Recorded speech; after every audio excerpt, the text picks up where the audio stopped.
nabi palsu yang menyesatkan ribuan umat. Di antara tanda akhir zaman, akan muncul nabi-nabi palsu. Tapi, tahukah kamu, seorang nabi palsu sudah pernah mengguncang semenanjung Arab, mengaku sebagai utusan Allah, membuat wahyu palsu dan menyesatkan puluhan ribu manusia. Inilah kisah mengerikan dari Musailamah Al-Kadzab, sang pendusta besar. Musailamah berasal dari suku Bani Hanifah, salah satu suku besar di wilayah Yamamah, kini bagian dari Arab Saudi. Awalnya, ia hanya seorang tokoh biasa, namun ketika Islam mulai menyebar di Jazirah Arab, Musailamah mulai merasakan iri. Ia melihat bagaimana Nabi Muhammad SAW dihormati, diikuti, dan dicintai umat Islam. Hasad pun menguasai hatinya. Ia ingin menjadi seperti Nabi, atau bahkan lebih dari itu. Tanpa rasa takut kepada Allah, Musailamah mengaku sebagai Nabi. Ia berkata,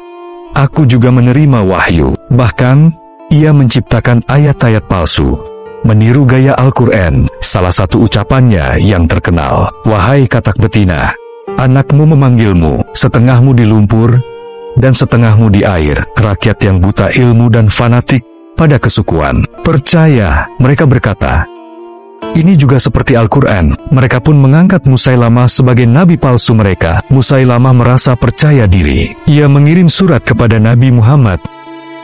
Dari Musailamah Rasul, Allah kepada Muhammad Rasul, Allah mari berbagi kekuasaan atas bumi ini. Namun Nabi Muhammad SAW membalas surat itu dengan tegas. Dari Muhammad Rasul Allah kepada Musailamah si pendusta, bumi ini milik Allah.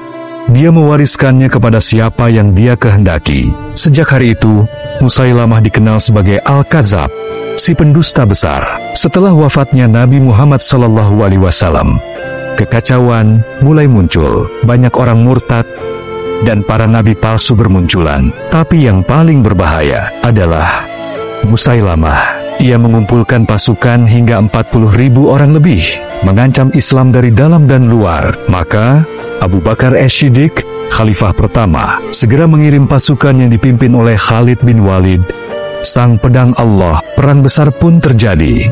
Perang Yamamah, ribuan sahabat gugur, termasuk para penghafal Al-Quran. Pasukan Musailamah sangat kuat karena memiliki benteng dan fanatisme, tapi Allah memenangkan kebenaran. Seorang sahabat mulia bernama Wahsy bin Harb, orang yang dahulu membunuh Hamzah, menebus dosanya. Dialah yang akhirnya membunuh Musailamah dengan tombaknya. Dengan kematian Musailamah, berakhirlah fitnah besar itu. Kisah Musailamah bukan sekadar sejarah, tapi peringatan besar bagi kita semua. Nabi Muhammad SAW bersabda, akan datang nabi-nabi palsu, pendusta besar, mendekati jumlah 30 orang. Semuanya mengaku nabi, padahal aku adalah penutup para nabi. Hadis riwayat Muslim. Musailamah hanyalah awal dari fitnah akhir zaman. Jangan tertipu oleh ucapan manis, mimpi, atau klaim wahyu. Pegang teguh Al-Quran dan Sunnah. Dan ingat, setelah Nabi Muhammad tidak ada nabi lagi.